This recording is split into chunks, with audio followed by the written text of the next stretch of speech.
පාර්ලිමේන්තුවේ මේ මාලිමා ආණ්ඩුව කතානායක ධූරය පුදුමාකාරයෙන් හැලු කරලා තියෙනවා. ඉස්සල්ලාම කතානායක විදියට කෙනෙක් පත් කරා හොරාචාර කෙනෙක්. එයාගේ උපාධිය තාම හොයනවා. එයාගේ උපාධිය දැන් ජපානයටත් හොයාගන්න බැරි වෙලා තියෙනවා. ඊළඟට පත් කරපු කෙනාට දැන් රටේ මිනිස්සු කියන්න අරන් තියෙනවා. අපි නෙමෙයි රටේ මිනිස්සු කියන්න අරන් තියෙනවා අනාචාරය කියලා. මොකද්ද මේ විහිළුව? මේ පාර්ලිමේන්තුවේ තියෙන වැදගත්ම රටේ තියෙන වැදගත්ම තනතුර අපි නව ජනතා පෙරමුණ විදියට අපි 2025 ජූලි මාසේ 4 වෙනිදා අල්ලස්සෝ දූෂණ විමර්ශන කොමිෂන් සභාවට අපි පැමිණිල්ලක් කරා. අදට මාස 7යි දවස් 4කට කලින් අපි පැමිණිල්ලක් ඉදිරිපත් කරලා කිව්වා කතානායකවරයා රාජ්‍ය දේපල අවභාවිතා කරනවා කියලා. අපි අංක සහිතව කිව්වා. මේ තියෙන්නේ අංක සහිතව අපි කිව්වා කතානායකවරයාට වාහන දෙකක් පමණක් හිමි වුණත් ඔහු වාහන 3ක් පාවිච්චි කරනවා මෙන්න ඒකට අදාළ අංක කියලා.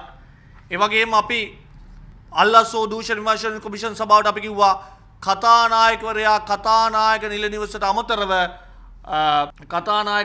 අමතරව ලොරිස් මහල් නිවාස සංකීර්ණයේ ගියක් පාවිච්චි කරගෙන යනවා කියලා. මේ තියෙන්නේ අපේ දෙවෙනි පැමිණිල්ල අපි රාජ්‍ය පරිපාලන ලේකම්තුමාගෙන් ඇහුවා 2025 ජූලි මාසේ 25 වෙනිදා කතානායක නිල නිවස තියෙද්දි ලොරිස් මහල් නිවාස සංකීර්ණයෙන් 8න් 1 ගේ කොහොමද කතානායකවරයා සහ ඔහුගේ පෞද්ගලික ලේකම්වරයා පාවිච්චි කරන්න කියලා. අපි දිගින් දිගටම පෙන්වලා හිටියා. අපි තොරතුරු දැනගැනීමකින් අපි ඇහුවා ජූලි මාසේ 1 වෙනිදා අපි ඇහුවා කතානායකවරයා ලබා ගන්න ඉන්ධන ප්‍රමාණය කොහොමද කොච්චරද කියලා. අපි ඇහුවා කතානායකවරයාගේ වාහන සම්බන්ධ විස්තර අපිට දෙන්න කියලා. අපි කිව්වා කතානායක නිල නිවසේ පවත්වා ඇති ප්‍රිය සංഭാෂණ වල විස්තර ලබා දෙන්න කියලා. අපි කිව්වා කතානායකවරයා රාජ්‍ය තාන්ත්‍රික අමුත්තන් හමුවන ස්ථානවල විස්තර අපිට ලබා දෙන්න කියලා. හැබැයි අවාසනාවකට මහත මේ ආණ්ඩුවේ ජනාධිපතිතුමා මොනතරම් කෙන්දිරි ගෑවත් රටේ නීතිය හැමෝටම එක ලෙස ක්‍රියාත්මක වෙනවා කියලා ඉතාමත් පැහැදිලිව පේනවා. අද මාලිමා ආණ්ඩුවේ කට්ටිය ඉන්නේ නීතියට උඩින්. නීතිය ක්‍රියාත්මක වෙන්නේ විපක්ෂය අපිට විතරයි. මේ රටේ නීතිය ක්‍රියාත්මක වෙනවා නම් කතානායකවරයා සම්බන්ධව කරපු පැමිණිල්ල මාස 7යි සතියක් යනතුරු පුස්කන්න විදියක් නැහැ. ඒ සම්බන්ධයෙන් පැමිණිලි පාර්ශ්වයට අපෙන් වචනයක් අහලා නැහැ. දැන් මේ පැමිණිල්ල මේ විදිහට පුස්කද්දී පාර්ලිමේන්තුවේ නියෝජ්‍ය මහලේකම් හිටපු නියෝජ්‍ය මහලේකම් චමින්ද කුලරත්න මහත්තයා ගිහිල්ලා පැමිණිල්ලක් කරනවා අල්ලස්සෝ දූෂණ කොමිෂන් සභාවෙම. ඒ පැමිණිල්ලයි අපි කරන පැමිණිල්ලයි බලනකොට සනාත වෙනවා. සාධාරණ සැකේ නොබ්බට ගිහිල්ලා සනාත වෙනවා කතානායකවරයා රාජ්‍ය දේපල අවභාවිතා කරලා තියෙනවා කියලා. චමින්ද කුලරත්න මහත්තයා පැමිණිල්ලෙත් පැහැදිලිව කියනවා කතානායකවරයාට හිමි වාහන 2 වුණාට වාහන 3ක් පාවිච්චි කරනවා. පාර්ලිමේන්තුවෙනුත් තෙල් ගන්නවා.